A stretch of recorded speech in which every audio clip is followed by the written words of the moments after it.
بسم اللہ الرحمن الرحیم۔ شروع اللہ پاک کے بابرکت نام سے جو بڑا مہربان نہایت رحم کرنے والا ہے۔ ایم کے این سپیکس کے معزز خواتین و حضرات، السلام علیکم۔ محترم ناظرین گرامی، ایک بوڑھے چرواہے سے ان دونوں کی ملاقات ہوئی جس کا نام حبیب نجار تھا۔ اسلام کے بعد حبیب نجار نے پوچھا کہ آپ لوگ کون ہیں اور کہاں سے آئے ہیں اور آپ کے آنے کا مقصد کیا ہے؟ تو ان دونوں صاحبان نے کہا کہ ہم دونوں حضرت عیسیٰ علیہ السلام کے بھیجے ہوئے مبلغین ہیں اور اس بستی والوں کو توحید اور خدا پرستی کی دعوت دینے آئے ہیں۔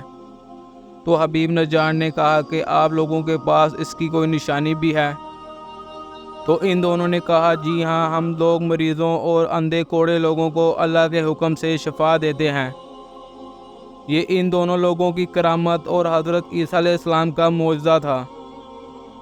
یہ سن کر حبیب نجار نے کہا کہ میرا ایک لڑکا مدتوں سے بیمار ہے، کیا آپ لوگ اس کو تندرست کر دیں گے؟ ان دونوں نے کہا کہ جی ہاں، اس کو ہمارے پاس لاؤ۔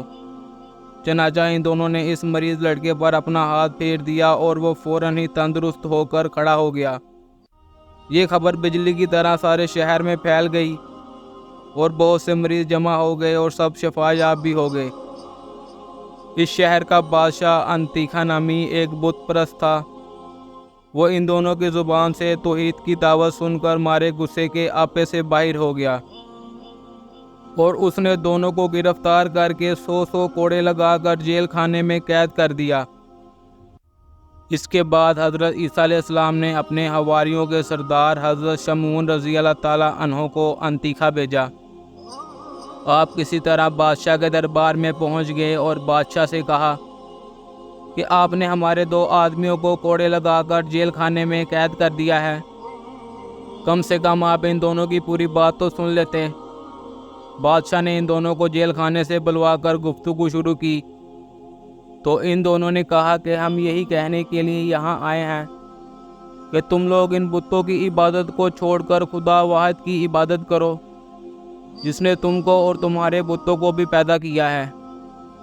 جب بادشاہ نے ان دونوں سے کوئی نشانی طلب کی تو ان دونوں صاحبانوں نے ایک ایسے اندھے کو بلوایا جس کے سر میں آنکھیں تھی ہی نہیں، ہاتھ پھیر دیا تو اس کی پیشانی میں آنکھوں کے 2 سوراخ بن گئے۔ پھر ان دونوں صاحبانوں نے مٹی کے 2 گلولے بنا کر ان سوراخوں میں رکھ کر دعا کر دی تو یہ دونوں گلولے آنکھیں بن کر روشن ہو گئے اور وہ اندھا انسان دیکھنا شروع ہو گیا۔ حضرت شمعون علیہ السلام نے فرمایا کہ اے بادشاہ، کیا تمہارے بتوں میں بھی یہ قدرت ہے؟ بادشاہ نے کہا کہ نہیں۔ تو حضرت شمعون علیہ السلام نے فرمایا کہ پھر تم اس کی عبادت کیوں کرتے ہو جو ایسی قدرت والا ہے کہ اندھوں کو آنکھیں عطا فرما دیتا ہے؟ یہ سن کر بادشاہ نے کہا کہ کیا تمہارا خدا مردوں کو زندہ کر سکتا ہے؟ اگر وہ مردوں کو زندہ کر سکتا ہے تو ایک مردے کو زندہ کر دے۔ جو میرے ایک درباری کا لڑکا ہے وہ کئی روز سے مرا پڑا ہے اور میں نے اس کے باپ کے انتظار میں ابھی تک اس کو دفن نہیں کیا۔ بادشاہ ان تینوں صاحبان کو لے کر لڑکے کی لاش کے پاس گیا اور ان تینوں صاحبان نے دعا مانگی تو خدا کے حکم سے وہ مردہ زندہ ہو گیا اور بلند آواز سے کہا کہ میں بت پرست تھا اور میں مرنے کے بعد جہنم کی وادیوں میں داخل کیا گیا، لہذا میں تم لوگوں کو عذاب الہی سے ڈراتے ہوئے اللہ پر ایمان لانے کی دعوت دیتا ہوں اور تم لوگوں کو نصیحت کرتا ہوں کہ خدا کے پیغمبر حضرت عیسیٰ علیہ السلام کا کلمہ پڑھ کر ان تینوں مبلغین کی بات مان کر ان لوگوں کے ساتھ اچھا سلوک کرو، کیونکہ یہ تینوں صاحبان حضرت عیسیٰ علیہ السلام کے فرما بردار بندے ہیں۔ یہ منظر دیکھ کر اور مردے کی تقریر سن کر سب کے سب حیران رہ گئے۔ اتنے میں حبیب نجار بھی دوڑتے ہوئے پہنچ گئے اور انہوں نے بھی بادشاہ اور سارے شہر والوں کو مبلغین کی تصدیق کے لیے پرزور تقریر کر کے آمادہ کر لیا، یہاں تک کہ بادشاہ اور اس کے تمام درباریوں نے ایمان کی دعوت کو قبول کر لیا اور سب صاحب ایمان ہو گئے، مگر چند منحوس لوگ جو بتوں کی محبت میں عقل اور ہوش کھو چکے تھے وہ ایمان نہیں لائے، بلکہ حبیب نجار کو قتل کر دیا اور ان مردہ دلوں پر عذاب الہی نازل ہوا۔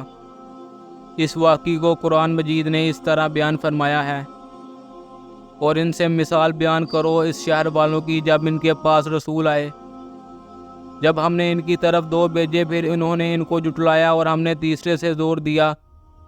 اب ان سب نے کہا کہ بے شک ہم تمہاری طرف بھیجے گئے ہیں۔ بولے تم تو نہیں مگر ہم جیسے آدمی اور رحمان نے کچھ نہیں اتارا، تم سرے سے جھوٹے ہو۔ وہ بولے ہمارا رب جانتا ہے کہ بے شک ضرور ہم تمہاری طرف بھیجے گئے ہیں اور ہمارے ذمہ نہیں مگر صاف پہنچا دینا۔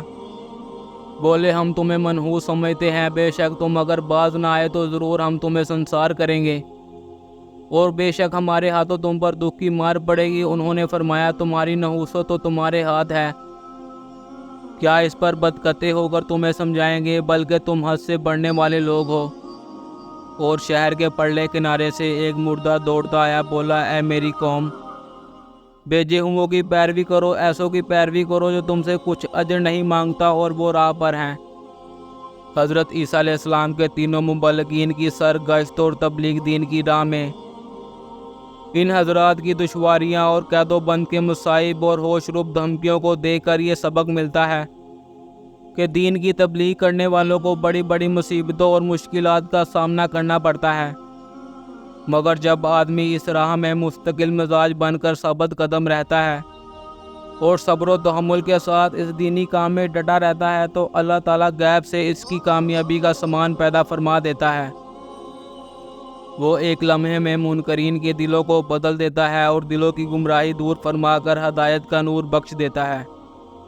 محترم عزیز دوستو، اب تک کے لیے اتنا ہی۔ امید کرتا ہوں آپ سب کو آج کی یہ ویڈیو اچھی لگی ہوگی۔ مزید اچھی ویڈیوز دیکھنے کے لیے میرے چینل کو لائک، سبسکرائب اور بیل آئیکن کو پریس کرنا مت بھولیے گا۔ اس کے ساتھ ہی اجازت چاہوں گا۔ اللہ حافظ۔